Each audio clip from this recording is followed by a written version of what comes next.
Salut à toi et bienvenue sur Ciel, mon graphiste, le podcast pour les entrepreneurs et indépendants qui souhaitent découvrir ou approfondir leurs connaissances en communication visuelle. Moi c'est Margot, je suis graphiste illustratrice en freelance depuis bientôt 5 ans. Dans cette émission, je te partage des conseils courts et pratiques pour comprendre les rouages du graphisme et plus globalement, t'aider à gérer toi-même tout ou partie de ta communication.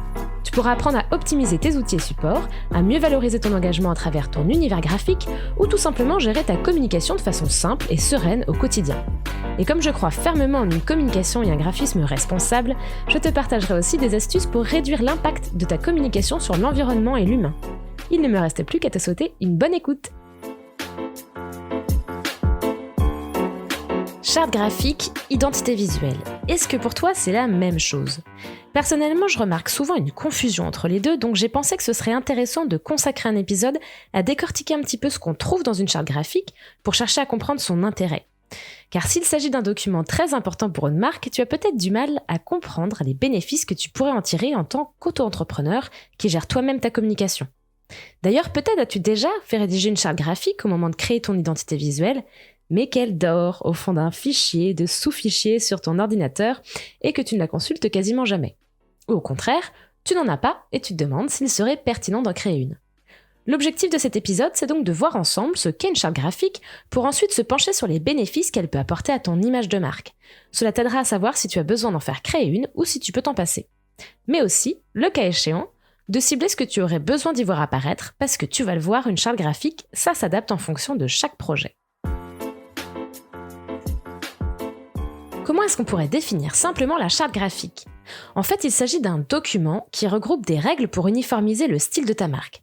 Donc, ta marque, ton univers graphique, qui se compose d'un ensemble d'éléments. Ton logo, tes couleurs, tes polices d'écriture, tes icônes, et j'en passe. Et ce sont ces éléments qui, utilisés ensemble, forment ton identité visuelle. Et pour développer ton image, il va falloir respecter cet environnement visuel. Pour garder une cohérence, une harmonie entre tous ces éléments, peu importe le support sur lequel ils sont utilisés. Et évidemment, ça doit aussi tenir sur la durée pour se renforcer. La charte, grâce à ses règles et ses recommandations, va t'aider à faire tout ça. Alors attention, on parle de règles, ça peut paraître un petit peu restrictif. En fait, le but c'est d'inspirer tout en délimitant un cadre ou laisser la créativité s'exprimer. Ça va juste venir définir et délimiter en quelque sorte ton écosystème de marque. En gros, on pourrait dire que ton identité, c'est tous les ingrédients dont tu disposes pour réaliser de bons petits plats, et la charte graphique serait le livre de recettes qui vient avec. Maintenant, on va regarder tout ça d'un peu plus près. Quel genre de règles, de recommandations peux-tu trouver dans une charte graphique ? Alors, avant de rentrer dans les détails, j'insiste sur un point important. Comme je l'ai dit en introduction, il n'y a pas de charte identique. On peut trouver des chartes graphiques de 5 pages comme de 100. En fait, ça va surtout dépendre des besoins de l'entreprise ou de la structure, donc souvent de sa taille, et de son activité. Mais globalement, on retrouve tout de même des éléments communs dans toutes les chartes, et c'est ça qu'on va préciser maintenant. D'abord, le logo. Donc, tu as fait créer un beau logo, tu as hâte de l'utiliser, et puis tu reçois de la part du graphiste qui te l'a fait un énorme fichier avec plein de versions différentes de ton logo. Tu t'y retrouves pas vraiment. Eh bien, la charte va donner quelques règles par rapport à ce logo pour préciser quand utiliser quelle version et quelles exploitations du logo sont interdites. Alors là, tu vas te dire, attends, comment ça, interdite ? Les interdictions, en fait, sont là pour éviter de nuire à la lisibilité du logo et permettre de respecter son intégrité. Donc ne pas le déformer par exemple, le rogner ou changer ses couleurs. De la même façon, on va déterminer des marges autour du logo, ce qu'on appelle des espaces de protection et d'aération, pour être sûr qu'il soit bien mis en avant, qu'il reste bien lisible. On va aussi indiquer une taille minimale, autant pour l'impression que pour le digital, et puis surtout préciser les types d'utilisation prévus pour les différentes déclinaisons de ton logo. C'est-à-dire quand privilégier la version verticale ou horizontale, quand se servir du logo en version monochrome ou sur un fond de couleur par exemple. Ensuite viennent les règles typographiques. Là, il s'agit de mentionner les polices de caractères qui ont été choisies pour ton identité. Il peut y en avoir 1, 2 ou 3, en général pas plus, et pour chacune de ces polices, la typographie à utiliser. Donc quelle graisse, quelle taille, quel style va être défini pour écrire les titres, les sous-titres, les paragraphes, des blocs de citations ou encore les textes accentués. Dans certains cas où les polices sont sous licence ou payantes, bref, en tout cas qu'elles ne sont pas préalablement installées sur un logiciel de bureautique, on peut recommander une police de substitution. Comme ça, si pour une raison ou une autre la police ne peut pas être utilisée, il y en a une autre qui va venir en remplacement, sans dénaturer l'esthétique globale recherchée pour ton identité. D'ailleurs, Petite parenthèse, je prépare un futur épisode sur comment bien choisir et utiliser des polices d'écriture, donc si ce sujet t'intéresse, n'hésite pas à t'abonner au podcast si c'est pas déjà fait, pour ne pas le manquer à sa sortie. Je ferme la parenthèse, on continue. Cette fois, on va parler de la palette de couleurs. La charte va répertorier toutes les couleurs de ton identité, donc des couleurs principales, en général c'est celles qu'on va retrouver dans ton logo, et des couleurs secondaires dites d'accompagnement pour diversifier un petit peu tes visuels. Donc il peut y avoir des tons d'accentuation plus vifs, plus forts, ou des tons neutres, plus clairs, moins saturés. En fait, on définit juste un ensemble de couleurs qui sont choisies vraiment pour t'aider à apporter de la structure et du contraste dans tes supports visuels. Et pour chacune de ces couleurs, on trouvera les codes correspondants. Donc en général, les codes RGB, CMJN, hexadécimal et parfois un code Pantone. Avoir ces codes est important pour récupérer les couleurs exactes quand tu commenceras une nouvelle création. Ça va aussi être utile si tu fais appel à un prestataire, que ce soit un graphiste ou un imprimeur par exemple, afin que les couleurs sur écran et les couleurs sur papier soient les plus proches possibles. On arrive maintenant à la présentation des éléments graphiques de ton identité. Dans cette partie, on va répertorier tous les éléments supplémentaires qui définissent ton univers. Donc il peut s'agir d'un style iconographique, avec par exemple des sélections de photographies à utiliser pour ta communication. Ça peut aussi inclure des icônes personnalisées ou des illustrations, ou des formes graphiques qui reviennent très souvent pour structurer ta mise en page. Alors bien sûr, c'est pas une obligation d'avoir fait créer tous ces éléments lors de ton identité visuelle, c'est pas obligé évidemment d'avoir des photos personnalisées, mais dans ce cas-là, par exemple, cette section, elle va permettre de donner des critères pour choisir des futurs éléments, pour faire une sélection en accord avec ton univers. Par exemple, admettons que pour ton identité, il est important d'utiliser un style de photo très particulier, comme des photos rétro en noir et blanc avec beaucoup de grains. Et bien la charte va montrer des exemples concrets pour t'aider à chercher les bonnes photos plus tard ou même te proposer une sélection d'images prêtes à l'emploi. Enfin, on termine avec les exemples d'applications. Donc là, on arrive vraiment à la partie la plus dense qui va construire le squelette de tous tes outils de communication. La charte va répertorier des mises en page pour chaque type de support ou média utilisé avec les règles qui vont avec, comme par exemple l'emplacement du logo, la taille des titres ou la position de tel ou tel élément graphique. Bon, à ce stade, on pourrait vraiment donner des dizaines d'exemples, car cette partie va dépendre essentiellement de ton besoin en support récurrent. Je vais choisir 2 exemples assez différents pour que tu te rendes compte de ce qu'on pourrait trouver dans cette partie. On va partir sur une marque de chocolat et un institut de formation. Qu'est-ce qu'on pourrait trouver dans ces 2 chartes ? Pour la marque de chocolat, qui vend à la fois en ligne et en boutique, on insistera par exemple davantage sur le rendu attendu pour les packaging, avec des exemples d'applications pour des boîtes d'emballage ou des petits sacs pour donner évidemment ce que les gens ont acheté en boutique. On va proposer des modèles de flyers pour les promotions, par exemple pour les fêtes, et puis des bannières web pour la promo sur leur site et les réseaux sociaux. On peut aussi imaginer un modèle pour les cartes de fidélité. En gros, on va vraiment se concentrer sur les éléments qui vont être les plus déterminants pour véhiculer l'image de marque. Si on passe à l'institut de formation, on va imaginer qu'elle pourrait plutôt intégrer de l'habillage vidéo pour les présentations des formations sur le site ou pour des cours proposés en ligne type webinar, avec des mises en page précises pour les documents de travail qui vont être transmis aux élèves, peut-être des kakémonos pour les salons étudiants ou les salons des métiers qui sont importants pour trouver justement de nouveaux élèves, avec des pochettes à rabat ou des goodies pour donner les plaquettes aux personnes intéressées. Tu vois le principe, là encore, on s'attarderait sur les supports les plus importants pour cette activité.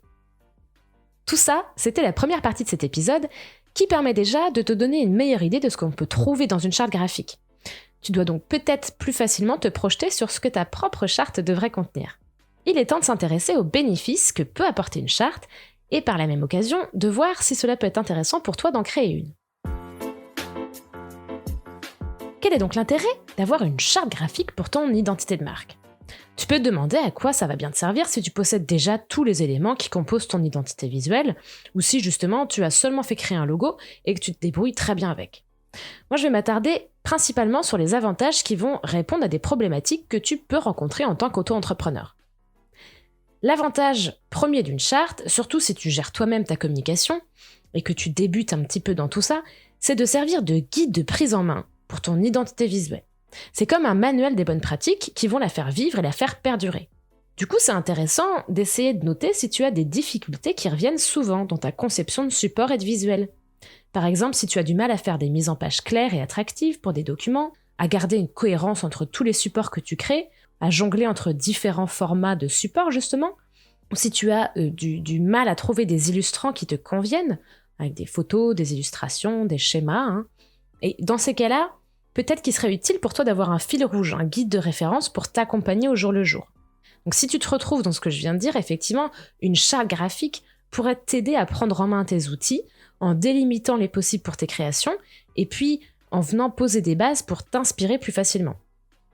Le deuxième avantage non négligeable d'une charte, il découle justement de cette idée d'inspiration. Parce que malgré les apparences, parfois, c'est plus facile d'exprimer sa créativité quand le cadre il est posé et que les limites sont bien dessinées. Parce que quand on part d'une page blanche, on perd souvent beaucoup de temps. Bah oui, t'es devant ton écran, tu pars de zéro presque, tu dois réfléchir à la mise en page, chercher des couleurs supplémentaires parce que tu te rends compte qu'il t'en manque pour faire un graphique particulier, tu vas passer 1 heure à chercher la bonne photo pour ta slide. Bref, c'est autant de petites choses, mais qui peuvent grignoter du temps assez rapidement. Alors qu'en utilisant une charte définie, tu n'as plus à te poser ces questions et tu gagnes en productivité sur un grand nombre de petites tâches récurrentes. C'est quelque chose que j'ai vu par exemple quand j'ai commencé à travailler dans un cabinet de conseil. Quand les consultants rédigeaient des réponses à appel d'offres ou des études, il y avait souvent des disparités dans les mises en page. Les pieds de page n'étaient pas toujours les mêmes. La nuance de rouge des titres ne correspondait pas exactement à celle du logo. En fait, ils n'avaient jamais réalisé de template ni de charte officielle. Et du coup, le temps passé à reprendre ou corriger certaines mises en page était fou. Parce qu'on était sur des documents de dizaines de pages, si c'est pas plus de 100. C'était pareil pour les présentations PowerPoint, elles en créaient des nouvelles en partant d'anciennes, et du coup le résultat variait beaucoup en fonction des goûts et des couleurs de chacun, de leur maîtrise de PowerPoint. En bref, il y avait peu d'homogénéité, si ce n'est la couleur et le logo. D'ailleurs, ce petit exemple, il va parfaitement introduire le dernier avantage dont on va parler, qui est de te garantir la cohérence visuelle de ta marque, quand ton identité est utilisée par plusieurs personnes. Ce point-là, il est surtout intéressant si tu travailles avec des collaborateurs ou si tu veux faire appel à des prestataires. Dans une structure où plusieurs personnes vont être amenées à créer des documents, qu'ils soient internes ou externes, il est important de faire en sorte que tout le monde respecte les mêmes règles, sinon ça peut vite partir dans tous les sens. La charte, elle va donc agir comme une base commune, avec des éléments à respecter et intégrer partout par tout le monde, en laissant tout de même une marge de créativité pour des supports plus ponctuels ou exceptionnels. Pour te donner un autre exemple, quand je travaille avec des clients, ils m'envoient, quand ils en ont une, parce que c'est pas toujours le cas, leur charte graphique ou leur livre de marque. Et dans ce cas-là, on peut me demander ou de vraiment coller à cette charte et de ne pas m'en éloigner, ou au contraire, et bien souvent c'est pour ça qu'ils font appel à des freelances, à des prestataires externes, de m'en écarter un petit peu pour faire quelque chose de plus ludique, de plus créatif, qui soit un petit peu moins corporate. Et bien le fait d'avoir cette charte, ça me permet de savoir jusqu'où je peux aller, quels éléments je dois impérativement garder, quels éléments je peux adapter ou ajouter dans la mise en page, pour quel type d'illustration je vais plutôt opter, etc., etc. Parce que j'ai ce cadre, je me sens beaucoup plus libre et je vais pouvoir trouver le juste équilibre entre le respect des codes visuels qui sont obligatoires pour mon client et l'ajout d'éléments nouveaux, plus fun, plus originaux, plus décalés de son univers. Donc pour faire le parallèle avec toi, si demain tu veux faire créer un site internet ou un livre blanc, tiens pourquoi pas, eh bien n'hésite surtout pas à partager une charte graphique avec le prestataire que tu auras choisi. Ça te garantira de ne pas avoir trop de mauvaises surprises dans les choix créatifs qui seront faits, puisqu'il pourra justement être guidé et se référer à ta charte pour la respecter, et du coup, ça vous fera gagner à tous les deux un temps précieux.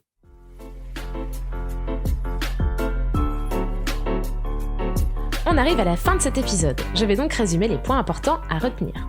En général, on développe la charte graphique dans la foulée de l'identité visuelle, car les deux sont complémentaires.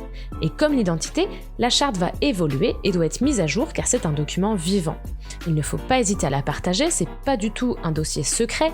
Au contraire, on a vu que c'est un outil important pour garantir l'homogénéité de ta marque, et ça peu importe que tu gères ta communication seule, que tu souhaites faire appel à des prestataires ponctuels, ou que vous êtes plusieurs en interne à créer des supports et des documents.